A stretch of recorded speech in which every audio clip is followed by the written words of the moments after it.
Hey hello, balik lagi di channel Spoiler Moon dan kita akan lanjutkan lagi kisah hidup Tuan Muda Yun. Di part sebelumnya, pertemuan para pahlawan akhirnya akan segera dimulai. Orang-orang mulai berkumpul dan masuk ke dalam gedung angin dan awan. Nah, di sini sedikit revisi ya lur, kalau di part kemarin anime menyebutnya sebagai kompetisi bela diri. Itu keliru. Karena ini adalah pertemuan yang diadakan oleh Ruan Zimou sebelum kompetisi bela diri dilakukan. Jadi seharusnya kompetisi bela diri baru akan terjadi di hari berikutnya. Sorry banget, Ane salah mengartikan pertemuan para pahlawan ini sebagai kompetisi bela diri di part yang kemarin. Nah, kemudian di part kemarin yang menjadi bom atau gebrakan itu adalah kemunculan dari Li Yi. Ya, Li Yi yang sama dengan yang dulu menjadi pelayan keluarga Li. Li Yi yang berulang kali muncul. Sosok yang seharusnya adalah karakter sampingan, tetapi ternyata dia ini lebih cocok disebut sebagai sosok antagonis. Karena selalu muncul di kejadian-kejadian besar di dalam hidup Yun Xiao. Termasuk yang terakhir kali itu ketika Yun Xiao berada di kota Songyue. Dan kali ini dia kembali diberi panggung oleh penulis untuk muncul di kota Bulan Merah. Walaupun sebenarnya kemunculan Li Yi di kota Bulan Merah ini bukan karena kesengajaan Li Yi untuk mengejar Yun Xiao, tidak. Ini pure ketidaksengajaan juga gitu. Kalau dari sudut pandang Li Yi, ini juga merupakan sebuah ketidaksengajaan karena memang setelah dari kota Songyue itu kan dia kembali ke istana Dewa Kematian, lalu kemudian sekarang dia diutus pergi ke kota Bulan Merah. Ya tentu untuk melaksanakan sebuah tugas di sana. Dan ternyata kepergiannya kali ini justru membuat dia kembali bertemu dengan Li Yun Xiao. Seperti apa pertemuannya? Langsung saja kita sambung kisah hidup Tuan Muda Yun di part 58. Setelah menghabisi beberapa ahli muda dari kota Bulan Merah, semua orang tak lagi berani mengolok Li Yi.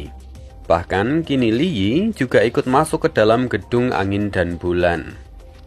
Dia juga mengikuti pertemuan para pahlawan ini.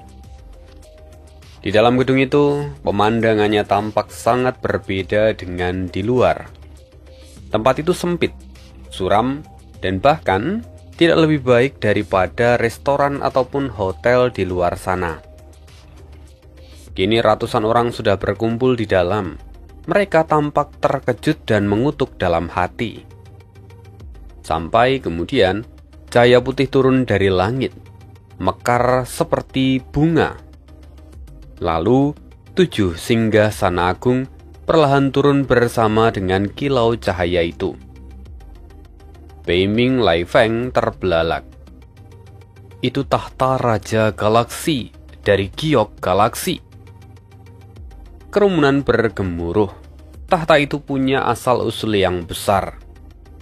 Dahulu kala, 7 guru besar yang mendirikan kota Bulan Merah duduk di atas singgasana itu. Sistem 7 penguasa bertahan selama puluhan ribu tahun, sebelum akhirnya keluarga Ning merebut kendali dan menggantinya dengan sistem penguasa. 7 tahta atau singgasana itu kini hanyalah simbol sejarah, simbol dari otoritas tertinggi yang ada di masa lalu. Ruan Zimou tersenyum. Melihat semua orang terkejut, dia tampak puas. Lalu dia berkata, pertemuan para pahlawan ini bukan sekedar adu bela diri. Siapapun yang bisa duduk di 7 kursi ini akan menjadi pengendali diskusi hari ini. Dan tentu saja akan mendapatkan manfaat yang tiada habisnya. Kini ke-7 tahta itu membentuk setengah lingkaran. Ukirannya penuh dengan bunga yang langka, binatang buas dan juga burung yang eksotis. Seakan 7 ahli bela diri berdiri tegak di sana, menjadi sebuah simbol kejayaan bagi kota bulan merah yang pernah runtuh. Rasa hormat membebani hati semua orang. Ada yang tak tahan dan dia berseru, "Apa manfaat yang bisa didapatkan ketika kami duduk di atas kursi itu?" Ruan Zimao menjawab, "Pertama, yang bisa duduk di kursi itu akan menikmati teh darah bermutu tinggi dari kota bulan merah. Kedua, tiap tahta itu menyimpan seni bela diri dan pemahaman Dao dari para penguasa kota selama puluhan ribu tahun. Masing-masing mengandung lebih dari 100 teknik di tingkat puncak." Seketika wajah semua orang berubah. Teknik puncak dunia tak mungkin disimpan di dalam lembaran giok biasa. Tetapi kalau itu adalah giok galaksi, maka tentu saja giok itu mampu merekamnya. Cheng Haobo terperangah. "Saudara Zimao, bukankah itu berlebihan? Ratusan keterampilan unik di tiap tahta. Artinya ada ribuan teknik di tempat ini. Bukankah semua itu setara dengan harta karun nomor 1 di dunia?" Ruan Zimao pun tertawa getir. "Apa yang saudara Hao katakan itu benar, dan seharusnya memang begitu. Tapi sayang, seiring berjalannya waktu, catatan di dalam tahta itu mulai bercampur dan menjadi kacau. Banyak ahli yang akhirnya tersesat dan menjadi gila. Oleh karena keadaan itu, penguasa dari generasi lama akhirnya menyegel dengan teknik tingkat tertinggi. Lalu, mulai saat itu, semua tahta ini hanya menjadi simbol kejayaan dari masa lalu." Mendengar itu, Cheng Haobo menghela nafas panjang. Jadi seperti itu. Sungguh sayang sekali. Gelombang penyesalan juga dirasakan oleh semua orang. Karena bagaimanapun ribuan teknik bela diri di tingkat puncak itu adalah suatu hal yang luar biasa. Kini semuanya hilang di dalam sana. Ruan Zimao lalu berkata, "Setelah penguasa kota menyegel ketujuh tahta ini, dia tetap menanamkan teknik pamungkasnya di dalam tahta ini. Dia menulisnya dengan segel rahasia. Selama bertahun-tahun banyak penguasa kota yang mencoba memahaminya. Mereka hanya mampu menangkap niat Dao yang tersisa, tetapi tidak pernah bisa menemukan jejak dari teknik itu. Mungkin saja 7 orang yang duduk di sini hari ini akan mendapatkan kesempatan untuk membongkar rahasia itu."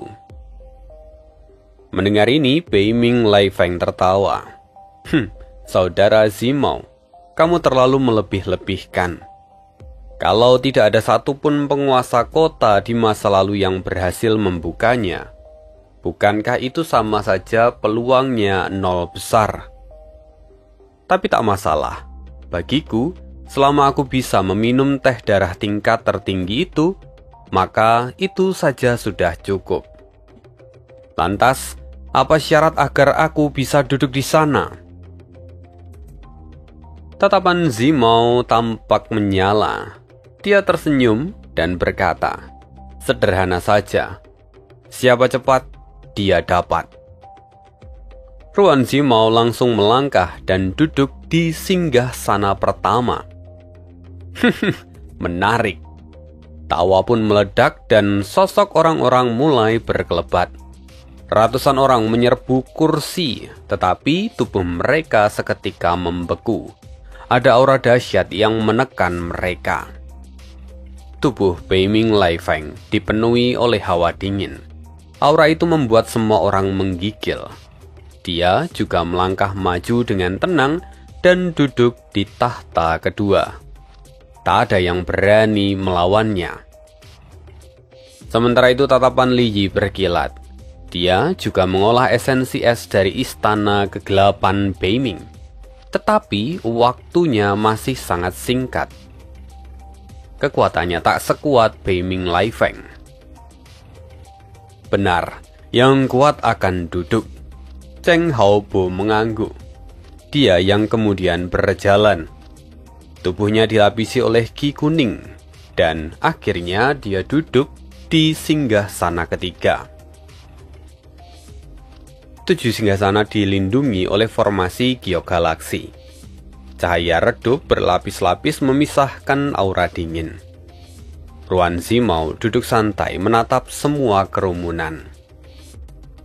Suzuki berkata iri, "Saudara Beiming Lai Feng, aura bela dirimu memang menakutkan."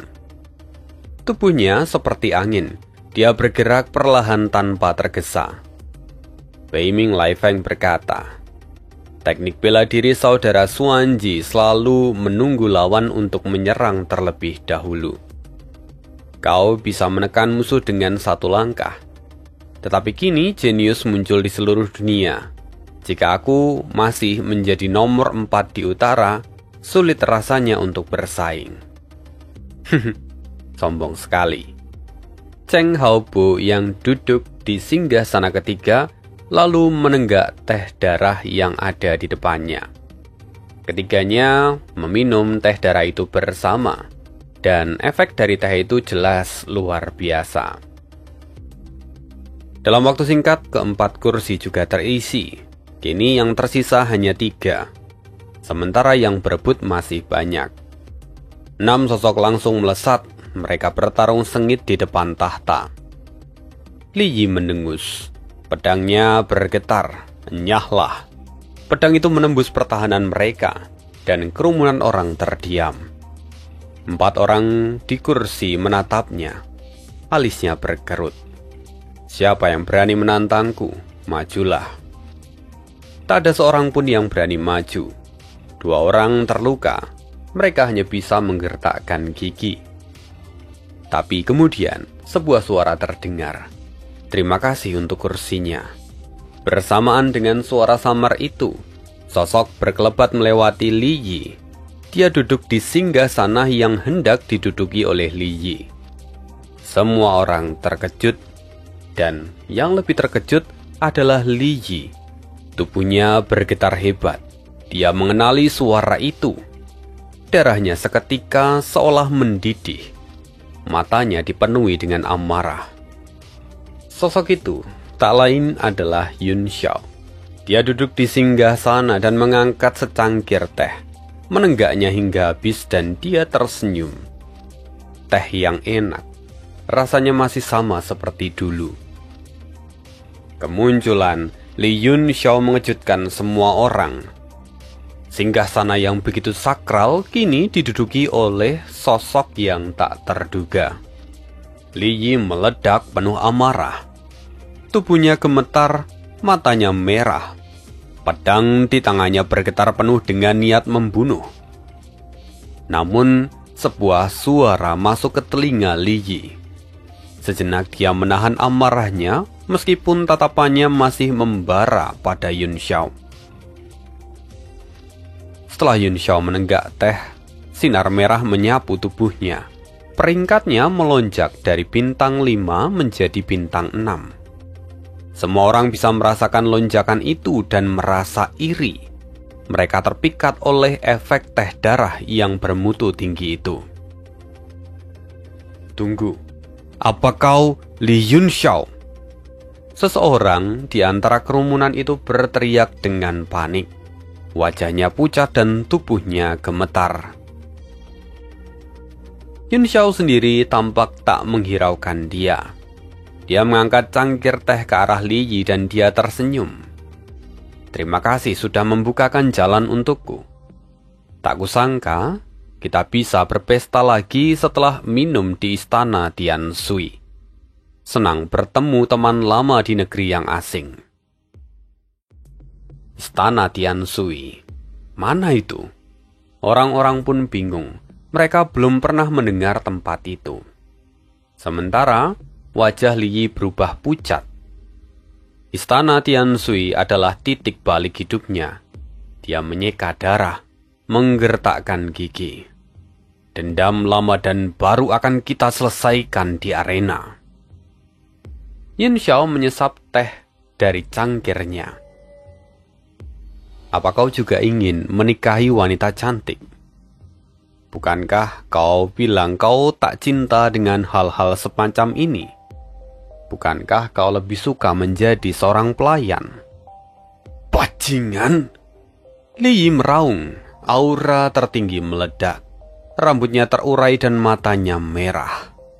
Akan kubunuh kau, Li Yunxiao!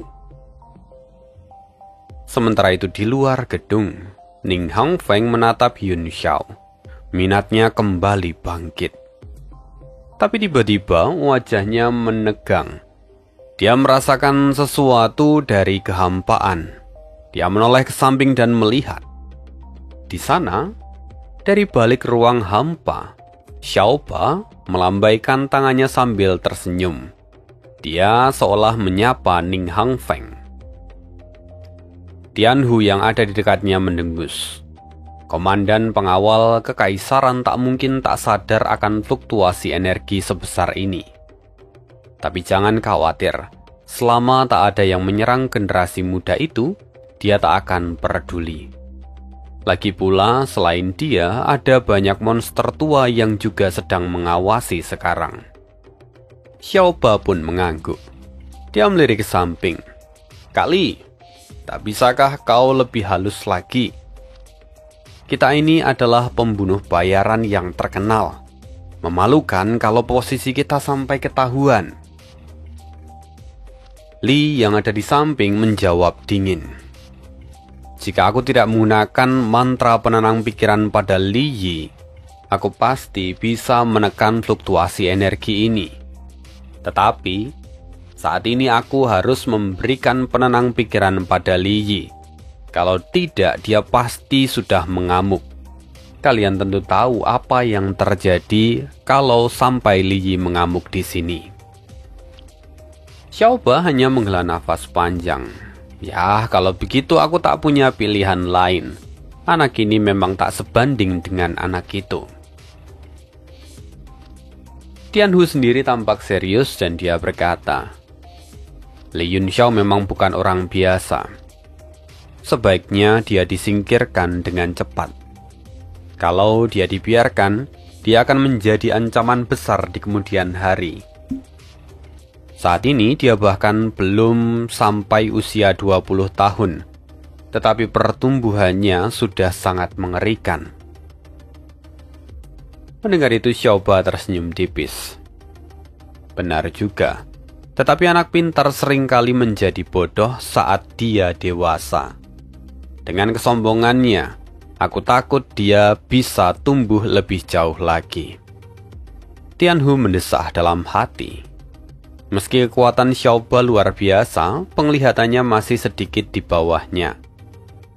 Jadi, setelah urusan ini selesai, Tianhu berencana untuk bicara pada ketua mereka supaya mereka segera menyingkirkan Li Yunxiao. Dengan begitu, setelah Li Yunxiao mati, dia bisa pensiun dan menyendiri di pegunungan terpencil hingga akhir hayatnya tiba. Sementara itu kilatan dingin muncul di mata Li. Ia fokus merapal mantra penenang agar Li Yi tidak kalap. Lalu saat ini di gedung angin dan bulan, Ruan Zimao terkejut oleh amukan Li Yi. Yang lebih mengejutkan adalah adiknya juga ikut terlihat gemetar saat melihat kemunculan Yunxiao. Ziling, kenapa? Apa kau kenal anak ini? Tanyanya. Ruan Ziling gemetar. Dia belum menerima kabar dari Gou Xingguang. Dan sekarang Yunxiao sudah ada di sini.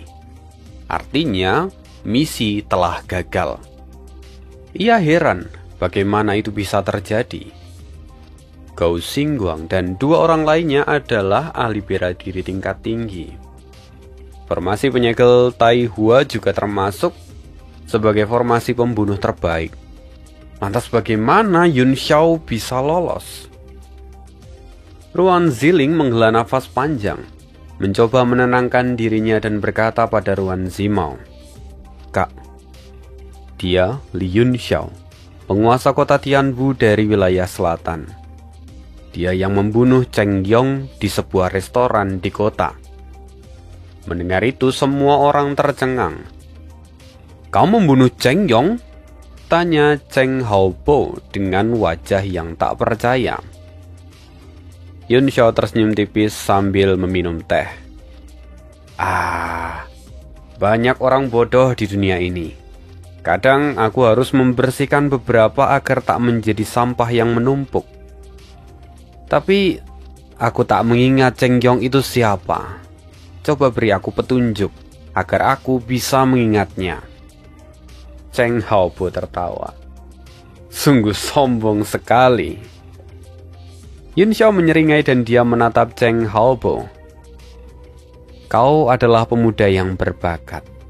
Jangan ikuti jejak dari badut itu. Kata-katanya mengejutkan orang-orang yang datang di sana. Cheng Haobo yang lebih tua tertawa terbahak-bahak. Tapi wajahnya dingin, niat membunuh jelas terlihat di matanya. Tapi Yun Xiao tetap acuh tak acuh. Sementara itu Li Yi, dia yang sempat mengamuk kini akhirnya menjadi lebih tenang. Semua itu berkat mantra penenang yang dilantunkan oleh Li. Tapi kini dia tampak basah oleh keringat. Dia juga terlihat terengah-engah. Kursi-kursi yang lain sudah terisi, hanya tersisa satu. Li Yi mendengus dan melangkah menuju kursi terakhir itu. Orang-orang terkejut. Semua pandangan beralih dari Li Yun Xiao menuju Li Yi. Para ahli yang berebut seketika berhenti. Ketika Li Yi lewat, semua menyingkir. Mereka tahu mereka bukan tandingan Li Yi.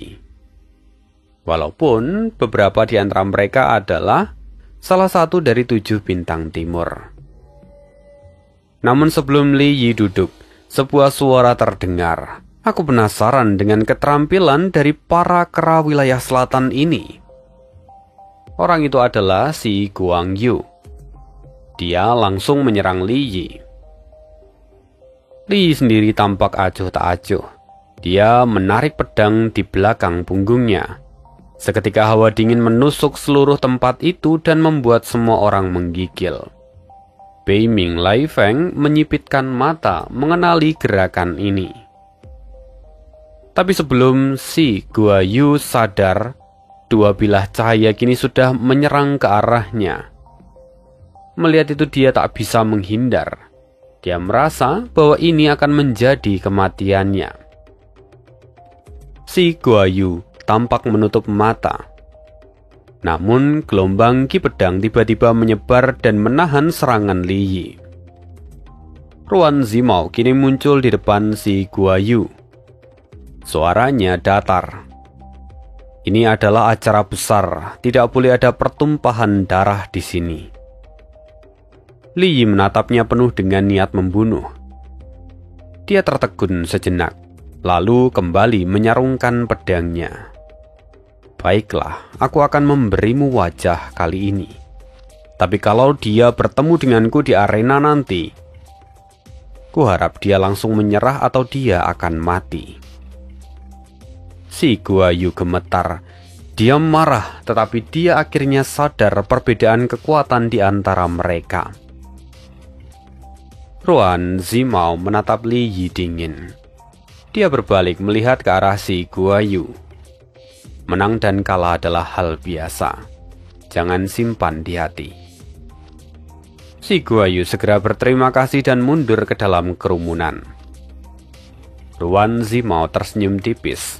Walau sebenarnya dia muak dengan kesombongan Li Yi, dia tidak bisa tinggal diam. Putra bintang 7 dari wilayah timur akan menjadi kekuatan di masa depan. Maka mereka tak boleh terbunuh sia-sia di sini. Tapi kemudian, saat berpikir semuanya sudah menjadi tenang, Li Yi kembali meraung dan menunjuk ke arah Yun Xiao. Kau binatang tak tahu malu. Beraninya kau juga meminum teh darah milikku. Mendengar itu, Ruan Zimao tertegun. Saat ini di meja Yun Xiao sudah ada 2 cangkir kosong. Yun Xiao tampak tersenyum santai. Teh ini sungguh luar biasa. Teh ini mampu merilekskan otot dan memperkuat tubuh. Bahkan qi di dalam tubuhku menjadi jauh lebih stabil. Tadi aku lihat masih ada 1 gelas yang terisi penuh. Jadi, ku minum. Kenapa kau begitu marah? Ini hanya secangkir teh. Aku yakin kota bulan merah bisa menghidangkannya lagi untukmu. Wajah Li Yi menghijau. Dia benar-benar marah. Sementara Ruan Zimou geli tapi juga heran. Yun Xiao hanyalah seorang martial supreme bintang 6, dan itu pun naik karena meminum teh darah. Tetapi, dia berulang kali dengan sengaja menyinggung Li Yi. Anehnya lagi, Li Yi tidak juga menyerangnya. Dia merasa ada sesuatu yang salah di sini. Apakah Li Yi menahan diri karena Yun Xiao adalah penguasa kota Tianwu? Ruan Zimou tak tahu pasti alasannya. Di tengah-tengah ketegangan itu, Ruan Zimou kembali mencairkan suasana. Teh darah kelas tinggi itu langka. Kota bulan merah tak bisa mengeluarkannya lagi. Kalau mau, aku bisa menggantinya dengan teh kelas sedang. Li Yi hampir meledak karena amarah. Teh kelas sedang mudah dibeli dimanapun, tetapi teh kelas tinggi hanya ada di lelang-lelang besar. Tanpa mantra penenang di dalam dirinya, Li Yi pasti sudah menyerang Yun Xiao saat ini. Tetapi kekuatannya kini bergantung pada pemimpin ras iblis dan juga istana Dewa Kematian. Keduanya melarang Li Yi untuk melawan Yun Xiao secara langsung. Alhasil, dia hanya terdiam sampai kemudian pelayan membawakan teh kelas sedang untuk Li Yi. Sudah, minumlah dengan tenang. Jangan seperti cacing kemerasan begitu, kata Yun Xiao sambil tersenyum. Semua orang menahan tawa ketika melihat wajah Li Yi yang kusut. Li Yi mengambil cangkir itu dan menghancurkannya di depan semua orang. Ruan Zimou hanya tertawa dingin dalam hati. Yah, tampaknya saudara Li Yi tidak tertarik untuk minum. Baiklah kalau begitu, silahkan semuanya duduk. Sekarang 7 singgasana telah terisi. Dunia ini memang luas, tapi ada banyak jenius yang ternyata membuatku terkejut hari ini. Ruangan seketika menjadi hening. Wilayah selatan menguasai 2 kursi saat ini dan itu sulit dipercaya. Bahkan yang terlemah di antara mereka adalah martial supreme. Dari kacamata mereka, wilayah selatan seharusnya tak mampu melahirkan 2 ahli seperti mereka. Apalagi mereka berdua masih sangat muda. Sejak saat ini, pandangan dunia pada wilayah selatan mulai berubah. Lalu wilayah timur hanya punya 1 orang yang duduk di kursi. Meskipun mereka ada di kandangnya sendiri. Ini seolah menjadi aib bagi para ahli dari wilayah timur. Ya, hidup memang penuh dengan kejutan, kata Yun Xiao sambil tersenyum. Ruan Zimou menatapnya dalam-dalam. Lalu dia berkata, baiklah. Gedung ini sebenarnya adalah senjata tingkat mendalam yang sangat langka. Dia lalu membentuk segel dengan 1 tangannya. Lalu bangunan gelap dan sempit itu seketika berubah. Dindingnya berputar seperti kuncup bunga yang mekar. Cahaya matahari masuk dan melilit seperti sebuah sulur. Langit mulai bermunculan di atas kepala mereka. Gedung angin dan bulan itu kini membentuk sebuah taman. Ratusan bunga, bebatuan, pepohonan, semuanya muncul seolah buatan dari dewa. Matahari terbenam menyinari, lalu bulan terang perlahan terbit. Dunia baru seakan terlahir di dalam kota bulan merah. Semua orang terpana. Sementara Bei Ming Laiyun bersuara masam. Sebelum datang aku pernah mendengar keajaiban ini. Tetapi sekarang aku bertanya-tanya, apakah semua ini sungguh adalah buatan manusia? Ruan Zimao menghela nafas. Dia berkata, "Saudara Lei Yun terlalu memuji. Tempat ini memang sangat indah, tetapi sayangnya tak berguna untuk pertempuran. Walaupun begitu, gedung ini setara dengan senjata tingkat 9. Orang-orang terdiam dan terkagum, apalagi setelah mendengar penjelasan dari Ruan Zimao. Sementara Yun Xiao, dia tampak melotot. "Bagaimana bisa kau menyebut tempat ini tak berguna? Kalau Kota Bulan Merah memang tak tertarik dengan gedung ini, biarkan aku membelinya." Yun Xiao mengatakan itu seolah-olah membela para alkemis yang telah membuatnya. Itu wajar, karena dia sendiri juga adalah seorang alkemis. Bei Ming Lai Feng pun tersenyum. "Saudara Yun Xiao, tampaknya kamu sangat peduli pada senjata dan para alkemis. Apakah mungkin kamu sebenarnya juga adalah seorang alkemis?" Yun Xiao menatapnya datar. Seakan tak mau menjawab, dia berkata, "Jangan menyebut aku saudara. Aku bukan saudaramu. Aku pun tak suka dengan orang-orang dari istana Bei Ming. Dan benar saja, aku memang adalah seorang alkemis." Bei Ming Lai Feng tertegun. Dia mencibir. "Kenapa? Apakah istana Bei Ming pernah membuat salah denganmu? Sampai-sampai kamu terlihat begitu membenci kami?" Yun Xiao menjawab dengan acuh tak acuh. "Tak pernah, tetapi kelak itu pasti akan terjadi. Jadi lebih baik jangan mendekati aku." Semua orang membisu. Yun Xiao tampak seperti orang yang dengan sengaja mencari musuh. Bahkan tidak tanggung-tanggung, yang ia musuhi adalah salah satu dari 7 kekuatan super. Cheng Haobo pun tertawa. "Berani juga kau, anak muda.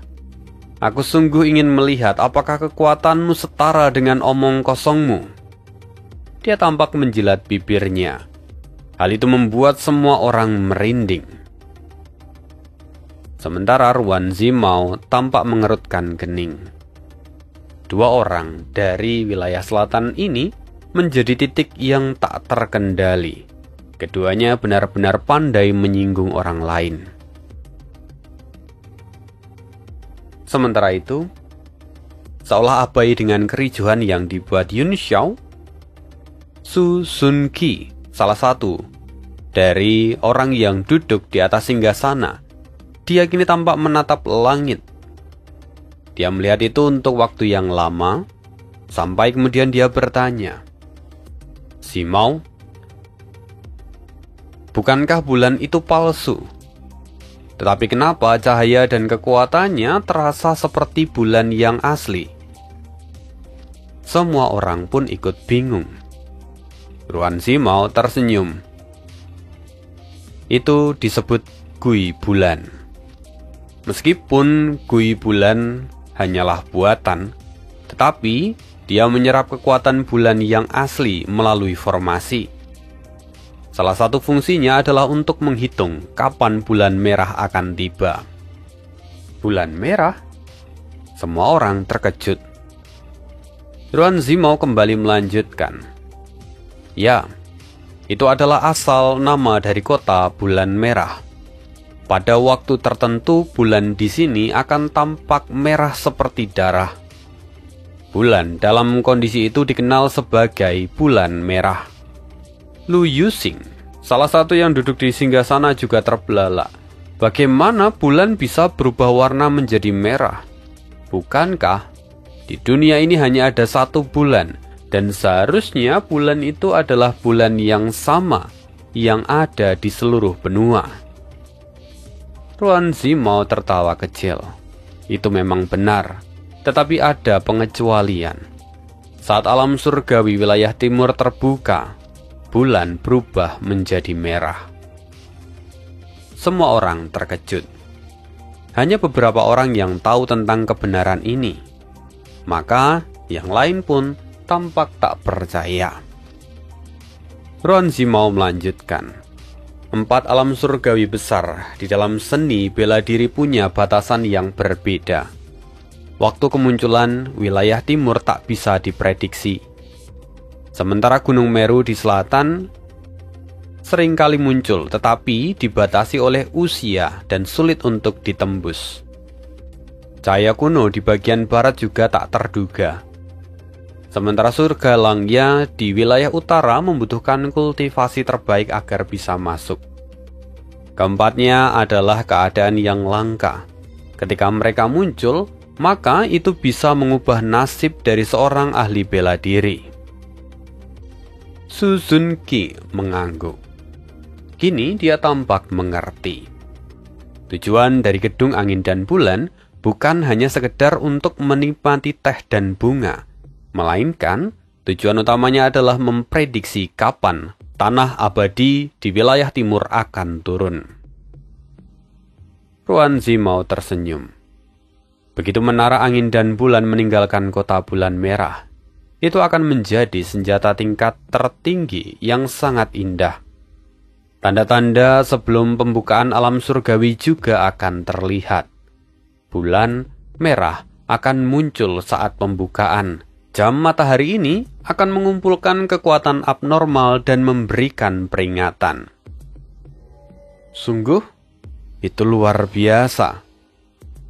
Kapan kita akan menerima peringatan itu? Kata Sun Zungki yang tampak heran. Ruan Zimao menjawab, sekitar 1 bulan sebelum bulan merah datang. Semua orang terkejut. 1 bulan untuk persiapan itu adalah waktu yang sangat singkat.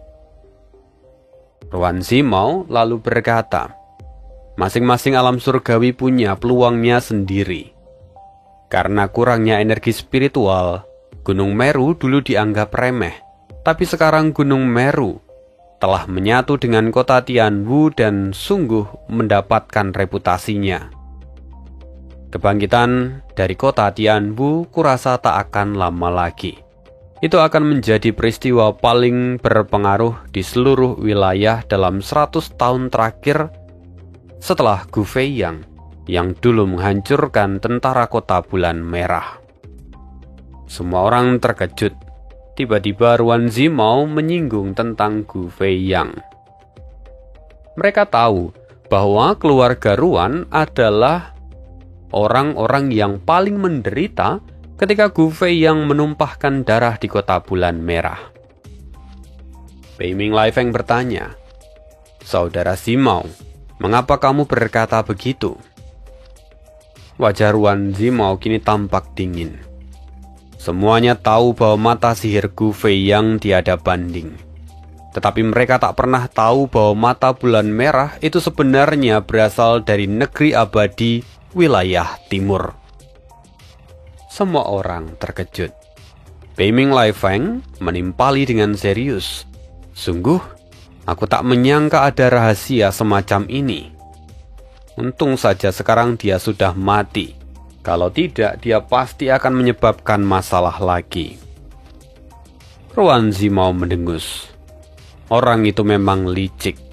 Dia punya terlalu banyak musuh. Dikabarkan dia mati di Tiandang. Sayang sekali aku tak bisa membunuhnya dengan tanganku sendiri.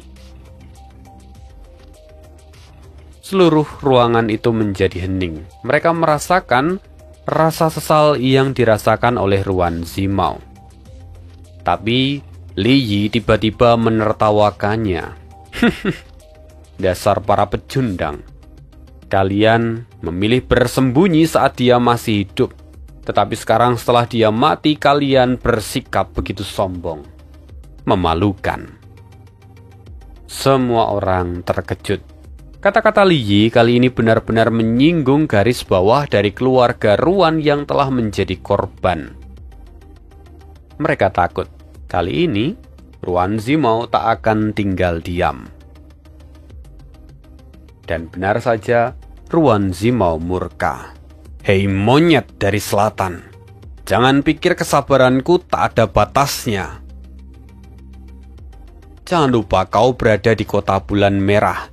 Sekali lagi kau berani memprovokasi kota bulan merah, aku bunuh kau lebih dulu. Aura Ruan Zimou benar-benar menekan seluruh tempat itu, terutama Li Yi. Seketika, suasana menjadi tegang. Li Yi tidak tahu dendam antara Gu Feiyang dan juga Kota Bulan Merah. Ejekan itu justru memicu reaksi yang sangat keras. Jujur dia sendiri terkejut. Tetapi, Li Yi tetap terlihat garang. Dia enggan mundur dan minta maaf. Ketegangan pun memuncak. Sampai kemudian, sebuah suara merdu seperti oriole terdengar. Sungguh sangat sayang. Pemandangan yang begitu indah, tetapi kalian justru ingin bertarung dan merusaknya. Seorang wanita berkerudung tipis muncul dengan anggun. Dia tampak tersenyum. Tuan Zimou, maafkan aku karena aku terlambat. Yun Xiao terkejut. Orang yang baru saja datang ini adalah Bibi Jiu, kepala keluarga Mei. Tetapi pelayan yang ada di belakangnya bukanlah Mei Dong-er. Ruan Zimou menarik auranya. Dia menatap Li Yi dengan dingin. Demi Bibi Jiu, kali ini aku akan membiarkan masalah ini berlalu. Tapi jika kau punya keberanian, temui aku setelah pertemuan ini. Kalau kau ingin bertarung, aku tidak akan takut. Kapanpun aku siap, kata Li Yi yang mendengus, lalu kemudian kembali duduk. Kini Bibi Jiu menoleh melihat ke arah Yun Xiao. Dia membungkuk ringan. Tak kusangka aku bertemu dengan Tuan Muda Yun di sini. Dengan kekuatanmu, kau memang layak duduk di singgasana itu.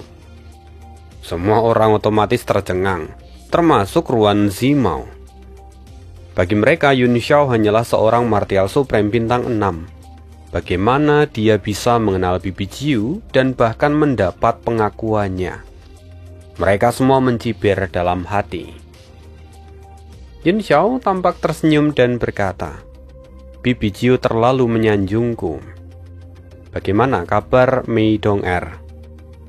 Aku tak menyangka kalau Kota Bulan Merah akan mengundang Bibi ke sini. Pasti ada harta yang bagus di tempat ini. Bibi Jiu tersenyum. Dong-er saat ini sudah pulih. Dia sedang berlatih di sekte sekarang. Tetapi dia tampaknya tak bisa melupakan kebersamaannya bersama Tuan Muda Yun. Ya, hari ini aku datang kemari karena aku memang adalah seorang pedagang. Sehari-hari aku harus berkeliling untuk mencari nafkah demi keluargaku. Mendengar itu Yun Xiao pun kemudian tertawa. Sementara Ruan Zimou, dia tertegun.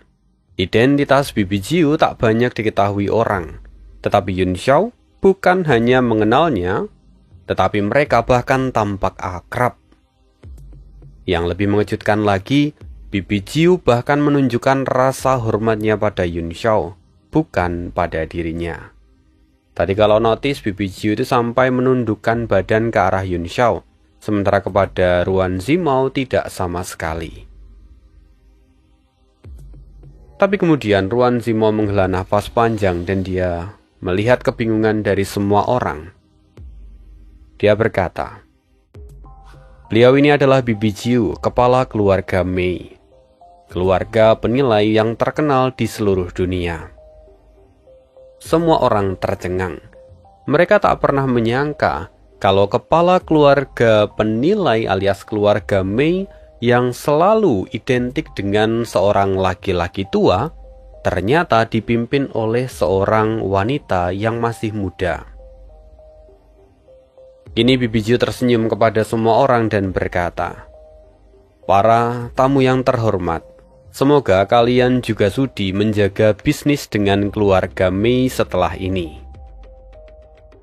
Zhu Sungqi tertawa.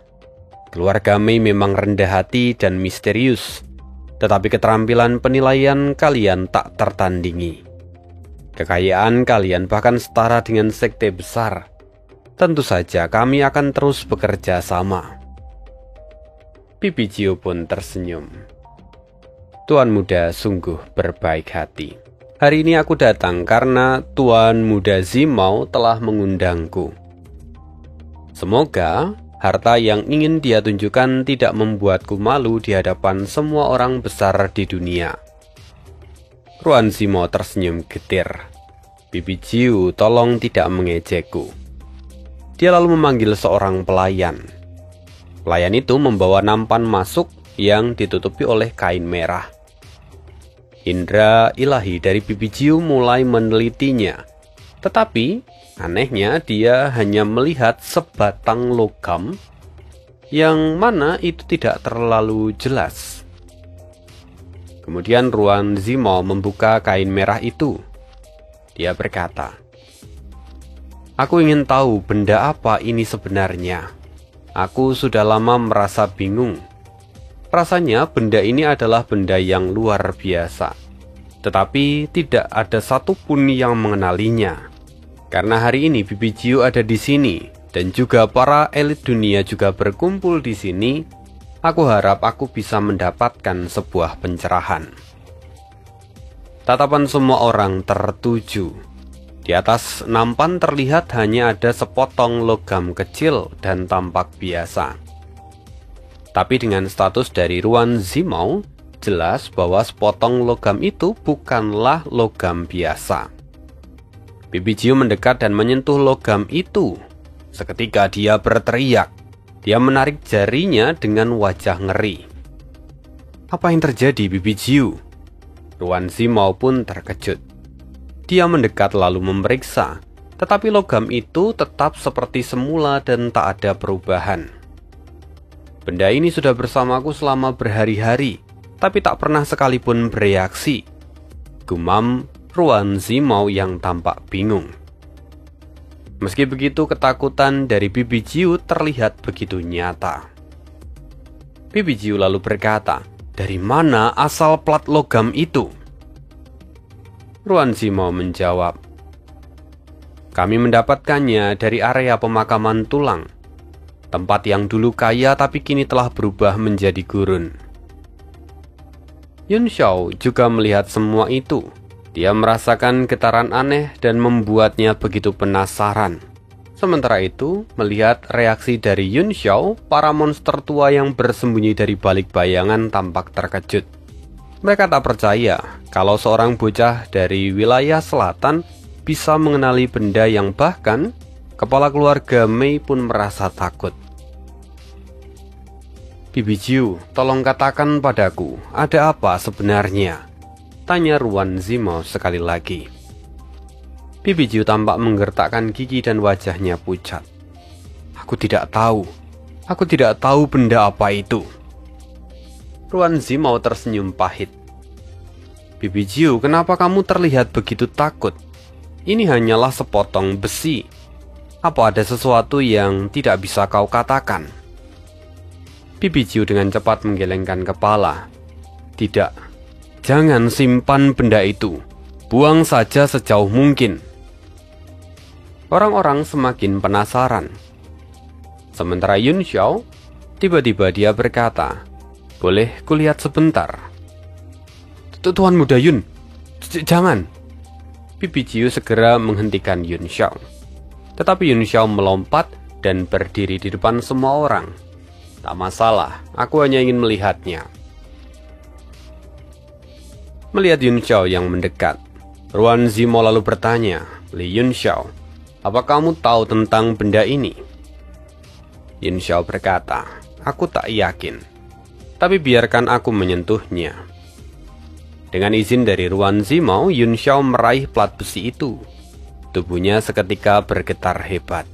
Plat besi itu identik dengan bagian dari patung Dharma Iblis sejati, lengkap dengan gambar cekungan bayangan iblis besar yang selalu muncul di belakang para pemimpin iblis.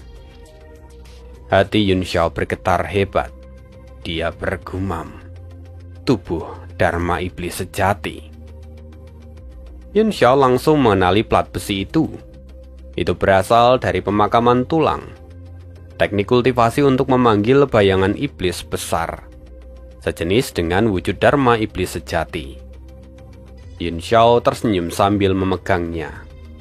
Sayang sekali kalau benda ini dibuang. Biarkan aku membelinya. Mendengar itu Ruan Zimou tertegun. Tuan Muda Yun, apa kau tahu benda apa ini? Aku sengaja meminta Bibi Jiu untuk menilainya. Tetapi tampaknya dia tidak bisa mengatakan benda apa ini sebenarnya. Katakan padaku, apa istimewanya benda ini? Orang-orang pun mulai penasaran. Yun Xiao tertawa kecil. Sejujurnya tak ada yang istimewa dari benda ini. Ini hanyalah material langka. Kau bisa menjualnya padaku daripada dia tak berguna di tanganmu. Namun, Ruan Zimou dengan cepat mengambil kembali plat besi itu. Dia berkata, "Tidak, meskipun plat besi ini tidak istimewa, tapi aku menyukainya." Yun Xiao berpikir keras. Ekspresi terkejut dari Bibi Jiu dan juga dirinya tentu sudah dilihat semua orang. Dan jelas itu menunjukkan bahwa benda ini bukanlah benda biasa. Menipu pun tak akan mungkin dilakukan di sini. Yun Xiao lalu berkata, "Sejujurnya aku sependapat dengan Bibi Jiu. Barang ini sulit untuk dijelaskan. Tetapi barang ini bisa sangat berharga di tanganku. Jadi maukah saudara Zimou melepaskannya?" Ruan Zimou mengernyit. Dia berkata, "Li Yun Xiao, kau tidak tulus. Bagaimana akan kuberikan kepadamu?" Yun Xiao tampak menghela nafas. Saat ini kendali ada di pihak lawan. Jadi dia hanya bisa mengalah. Tapi Tuan Muda Zimou, meskipun benda ini langka, tapi benda ini hanya berguna di tanganku. Pertimbangkanlah baik-baik. Daripada itu tidak berarti di tanganmu. Tapi Ruan Zimou tersenyum. Aku mengerti. Aku akan mempertimbangkannya. Mungkin kita perlu bicara nanti. Dalam hati, Ruan Zimou tahu bahwa potongan besi itu memang tak berguna bagi dirinya. Tetapi itu sangat dibutuhkan Yun Xiao. Dan itu bisa ia gunakan untuk mengambil keuntungan saat di arena nanti. Bibi Jiu menatap Yun Xiao dalam-dalam seolah mendapatkan firasat. Setelah itu Bibi Jiu tak mengatakan apapun lagi. Ruan Zimou lalu berkata, "Karena Bibi Jiu enggan menjelaskan, aku tak akan memaksa. Mari ganti dengan yang lain." Ruan Zimou lalu memanggil cahaya dari langit, yang kemudian berubah menjadi piringan bundar yang tampak berkarat. Cheng Haobo bertanya, "Apakah ini juga dari pemakaman tulang?" Tampaknya Kota Bulan Merah sering mendapatkan barang berharga dari sana. Benar, ini memang dari sana. Tapi sayang, pemakaman tulang kini telah hancur. Karena itu ada banyak harta yang saat ini sudah hilang, jawab Ruan Zimou. Dia lalu menyerahkan piring itu pada Bibi Jiu untuk dianalisis. Lalu, Bibi Jiu mulai mengalirkan cahaya di tangannya, merasakan esensi dari benda ini. Wajahnya seketika berubah dan dia berkata, "Ini adalah senjata tipe arai, senjata mistik tingkat 9. Bahkan mungkin lebih tinggi. Bisa jadi senjata ini di tingkat kuno maha." Semua orang tercengang. Baru pertama kali mereka mendengar istilah ini.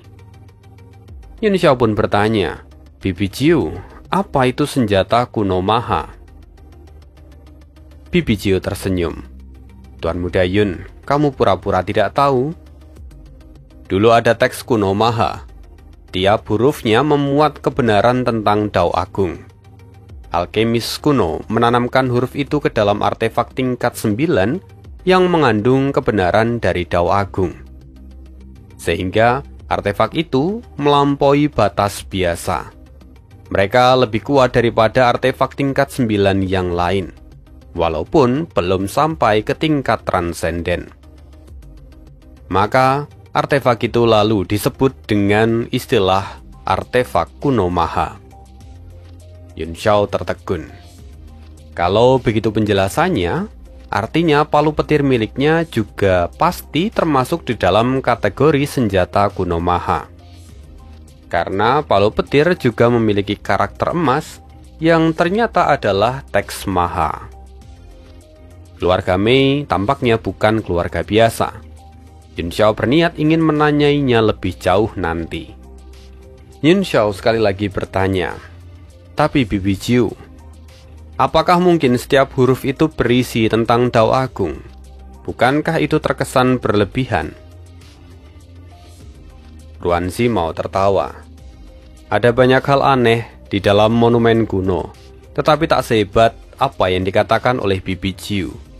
Meski begitu, karya alkemis kuno memang luar biasa." Mendengar itu orang-orang pun tertawa. Mereka jelas tak sepenuhnya percaya pada ucapan Bibi Jiu. Bibi Jiu tampak tersenyum dan tak membantah. Dia berkata, "Teks maha, bertuliskan bahasa maha kudus, hanya bisa dipahami oleh segelintir orang. Itu pun biasanya hanya beberapa kata yang bisa diterjemahkan. Piring ini jelas adalah harta yang tak ternilai. Dari rasanya, dia adalah senjata dari tipe ilusi. Aku ingin tahu apakah tebakanku itu benar." Mendengar itu Ruanzi mau terkejut. Aku harus mengakui kemampuan Bibi Jiu. Susunan artefak ini memang menyimpan teknik ilusi. Bisa mengamati 5 esensi dan membentuk 12 karma, lalu memahami Dao surgawi. Cheng Haobo bertanya, "Tunggu, kalau begitu artefak ini dapat membantu untuk kultivasi. Apa sebenarnya efeknya?" Sesungguhnya setelah mencapai ranah martial Sovragen, yang terpenting bukan lagi mengumpulkan Yuan Qi, melainkan juga memahami Dao surgawi. Jadi Ruanzi mau lalu menjawab, "Kalian akan tahu setelah mencobanya sendiri." Ruanzi mau lalu mengangkat piringan itu, dan cahaya bulan jatuh dari jam matahari bulan menyinari piringan berkarat itu. Karat dan kusamnya seketika hilang, memperlihatkan kilau yang megah. 9 cahaya warna-warni melesat, membentuk sebuah fenomena yang luar biasa di langit. Bangunan angin dan bulan tertutup oleh bayangan. Suara samar abadi bergema. Semua orang terenganga, sulit percaya kalau itu hanyalah artefak. Meski begitu Yun Xiao tetap terlihat tenang. Matanya tertuju menangkap karakter emas yang berkilau dari piringan itu. Dan dia tahu, karakter itu sama seperti yang ada di palu petir miliknya. Kemudian, formasi itu pun aktif. Pemandangan di sekitar berubah, menyingkap bayangan dari hati setiap orang. Kini Yun Xiao bisa melihat dirinya sendiri yang berada di depannya. Wajahnya sombong, auranya berganti-ganti antara baik dan jahat. 5 hikmat sebab dan akibat. Yun Xiao mengerutkan kening. Jelas itu adalah ilusi, tapi kalau Yun Xiao ingin menghancurkan ilusi itu, dia harus membuka mata iblis bulan merah. Tapi, jelas tindakan itu akan memancing represi dari kota bulan merah. Maka Yun Xiao tidak akan menggunakan itu sekarang. Lantas apa yang akan Yun Xiao lakukan? Apakah sebenarnya ilusi ini berbahaya atau tidak? Kita akan cari tahu lagi kelanjutan kisah hidup Tuan Muda Yun di part berikutnya. Terima kasih, see you again di next video, dan bye.